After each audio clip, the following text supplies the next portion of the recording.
ओम शांति। आज हम बात करेंगे कि मेडिटेशन क्या होता है, कैसे हमें मेडिटेशन करना है। क्योंकि कई भाई बहनों का मैसेज आया था कि मेडिटेशन क्या होता है। हो सकता है कोई भाई बहन जैसे जो ज्ञान में नए हो, या फिर कोई ज्ञान में हो सकता है नहीं भी हो, तो मेडिटेशन के बारे में कई जनों को कन्फ्यूज़न होती है। तो आज बिल्कुल सिंपल तरीके से मेडिटेशन के बारे में बात करेंगे। तो देखो, मेडिटेशन क्या होता है। मेडिटेशन को हम ध्यान, योग ये भी बोलते हैं। तो मेडिटेशन का मतलब क्या है, योग का मतलब क्या है। योग का मतलब है याद करना। किसी भी चीज़ के बारे में सोच रहे हैं हम, वो योग लग गया हमारा उससे। जैसे मान लो हमने किसी चीज़ के बारे में, किसी इंसान के बारे में सोचा, तो हमारा उसके साथ योग लग गया। क्योंकि अगर हम किसी चीज़ के बारे में कोई भी किसी भी चीज़ के बारे में सोच रहे हैं, या उसके बारे में बोल रहे हैं, या उसके बारे में बात कर रहे हैं, तो क्या होता है, हमारा ध्यान उससे लग जाता है। मतलब हमारा योग उससे लग गया, मतलब मेरा कनेक्शन उससे जुड़ गया। और जैसे एक उदाहरण ले लो, जैसे माताएं होती हैं, ठीक है। माताएं क्या करती हैं, अपना काम कर रहे हैं और फिर भी योग किससे लगा हुआ है, मतलब ध्यान किस पे है, बच्चों पे, कि बच्चे क्या कर रहे हैं, बच्चे कहाँ जा रहे हैं। तो ध्यान कहाँ है, बच्चों पे है। तो उनका योग किससे लगा हुआ है, बच्चों के साथ लगा हुआ है। ऐसे ही पिता है, जैसे अपने काम पे गए हुए हैं और ध्यान कहाँ है, परिवार के बारे में सोच रहे हैं, बच्चों के बारे में सोच रहे हैं। तो उनका योग किससे लगा हुआ है, उनका योग अपने परिवार के साथ लगा हुआ है, अपने बच्चों के साथ लगा हुआ है। ठीक है। तो हमें सबसे एक ज़रूरी चीज़ ये समझनी है कि जिसके साथ हमारा योग लगेगा ना, हमारे मन की स्थिति वैसी ही होती जाएगी। अगर मेरा योग किसी पावरफुल इंसान के साथ लगा हुआ है, तो मेरे अंदर वही पावर्स आ जाएंगी। और अगर मेरा योग किसी कमज़ोर व्यक्ति के साथ लगा हुआ है, मतलब योग मतलब ध्यान, कि मेरा ध्यान अगर किसी कमज़ोर व्यक्ति के साथ, जो सारा दिन नेगेटिव रहता है, उसके साथ लगा हुआ है, तो मेरे मन की स्थिति भी वैसे ही नेगेटिव हो जाएगी, कमज़ोर हो जाएगी। एक एक्सपेरिमेंट, मतलब एक प्रयोग हम अभी भी कर सकते हैं। आप बेशक अभी भी कर लो एक प्रयोग। आप किसी ऐसे इंसान के बारे में सोचो जो सारा दिन दुखी रहता है, बहुत नेगेटिव बोलता है। आप सोच के देखना एक बार, याद करके देखना ऐसे इंसान को। तो आप देखोगे 5-10 मिनट में भी आपकी स्थिति वैसी हो जाएगी मन की, आप भी वैसे ही दुखी हो जाओगे। और उसके विपरीत किसी ऐसे इंसान को याद करो जो सारा दिन हंसता है, मुस्कुराता है, जब भी मिलता है बहुत पॉजिटिव होकर मिलता है, बहुत अच्छे से बिहेव करता है। तो उसके बारे में जब आप सोचोगे ना, तो आपके चेहरे पे सोचते ही उसके बारे में स्माइल आ जाएगी, एक खुशी महसूस होएगी। तो जिसके साथ हमारा योग लगेगा ना, मतलब जिसके बारे में हम ध्यान करेंगे, हमारी मन की स्थिति वैसी होती जाएगी। तो अब यहाँ पे हमें किसके साथ योग लगाना है। देखो, बच्चों के साथ योग लगा रहे हैं, एक परिवार के किसी सगे संबंधी या योग लगा रहे हैं, तो उससे हमें कोई प्राप्ति नहीं है, कुछ मिलना थोड़ी है। अगर वो टेंशन में है तो हमारी मन की स्थिति वैसी हो जाएगी।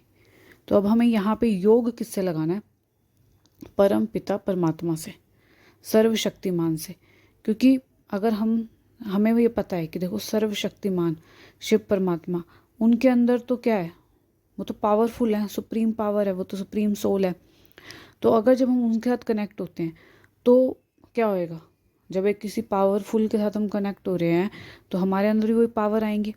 बाबा तो सर्वशक्तिमान है, उसमें उनके अंदर तो सारी शक्तियाँ हैं।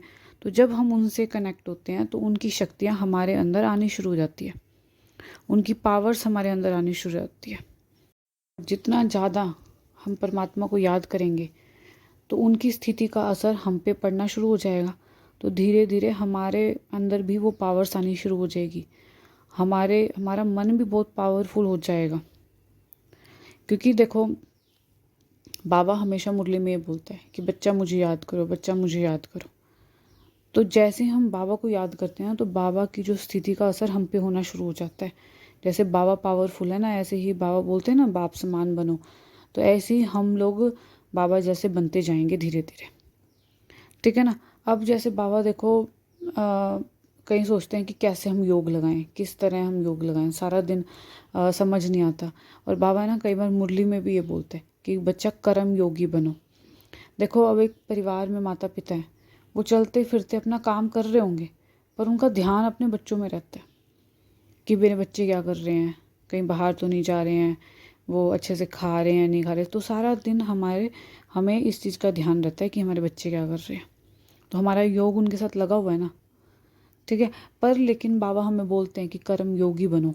कर्म योगी का मतलब यही है कि चलते फिरते याद करो। जैसे चलते फिरते माँ बाप अपने बच्चों को याद कर रहे हैं, ऐसे हमें भी चलते फिरते बाबा से योग लगाना है। पर हमें ना प्रैक्टिस नहीं है। हमें प्रैक्टिस क्या हो गई है कि चलते फिरते अपने परिवार को, अपने बच्चों को, सगे संबंधियों को, इनको याद किए जा रहे हैं, पर बाबा को याद करने की प्रैक्टिस नहीं है। तो इसकी हमें प्रैक्टिस करनी होगी। हमें चलते फिरते बाबा को याद करने की प्रैक्टिस करनी होगी। क्योंकि देखो, जब हम बैठ के योग लगाते हैं ना, जब हम बैठ के एक जगह, तब हम जब मेडिटेशन करते हैं, तो उस समय क्या होता है, हम अपने मन को कमांड देते हैं। मतलब मन को एक ऑटोमेटिक कमांड जाता है कि इस समय अब बैठा है तू, तो तुझे अब याद किसको करना है, मन को कहाँ लगाना है, परमात्मा की तरफ लगाना है। तो वो ऑटोमेटिक कमांड जाता है कि हम बैठ गए हैं, तो अभी मैं बैठा किस लिए हूँ, भगवान को याद करने के लिए, ठीक है। फिर हमारा इधर उधर मन जाएगा ना, जब हम योग लगाने बैठते हैं तो इधर उधर मन जाता है, तो हम तुरंत उसको लाते हैं कि नहीं, ये टाइम तो भगवान को देने का है मुझे अब। तो हम तुरंत अपने मन को फिर से भगवान में लगाते हैं, ठीक है। तो हमें इसी तरह चलते फिरते बाबा को याद करने की प्रैक्टिस करनी है। तो वो बहुत ज़्यादा सहज हो जाएगा, बहुत ईजी होएगा। थोड़ी स्टार्टिंग में हमें प्रैक्टिस करनी होगी, मन इधर उधर जाएगा, फिर अपने आप को याद करना है कि नहीं, मुझे तो सुप्रीम पावर से, सुप्रीम जो सोल है उससे मुझे कनेक्ट होना है। क्योंकि जब मैं उससे कनेक्ट होंगी तो मेरे को पावर्स मिलेंगी। और अगर मैं किसी और से कनेक्ट होंगी, सगे संबंधी परिवार वालों से कनेक्ट होंगी, तो उनकी मन की स्थिति का असर मुझ पर पड़ेगा। तो इसीलिए अगर मुझे पावरफुल बनना है तो मुझे किसके साथ योग लगाना है, मुझे बाबा के साथ योग लगाना है। तो ऐसे मन को बार बार ही कमांड दो, बार बार ही प्रैक्टिस करो। तो धीरे धीरे थोड़ा टाइम लगेगा, फिर धीरे धीरे जैसे हम प्रैक्टिस हो जाएगी ना, हम चलते फिरते फिर बाबा के साथ योग लगा पाएंगे। तो अगर किसी एक टाइम अगर बैठ भी नहीं पाए ना मेडिटेशन में, बैठ के भी नहीं कर पाए, तो अंदर में ही रहेगा कि चलते फिरते हम पता नहीं कितनी देर तक हम बाबा को याद कर सकते हैं। अगर हमें चलते फिरते की प्रैक्टिस होगी ना, चलते फिरते बाबा को याद करने की प्रैक्टिस होगी, तो हम पूरा दिन बाबा को याद कर सकते हैं, पूरा दिन। हाँ। और तो देखो, बाबा मुरली में हमेशा हमेशा यही बोलता है कि बच्चा कर्म योगी बनो, कर्म योगी बनो। तो कर्म योगी का मतलब यही है कि चलते फिरते, कर्म मतलब कर्म योगी मतलब अपने चलते फिरते अपने काम करो, सारे काम सारे करते रहो। पर ध्यान कहाँ रहे, जैसे ध्यान अब बच्चों में, अपने परिवार में रहता है ना, ध्यान को कहाँ लगाना है, ध्यान को परमात्मा में लगाना है, ध्यान को बाबा में लगाना है। और जैसे हम बाबा से कनेक्ट होते हैं ना, तो बाबा की शक्तियाँ हमारे पास आनी शुरू हो जाती हैं।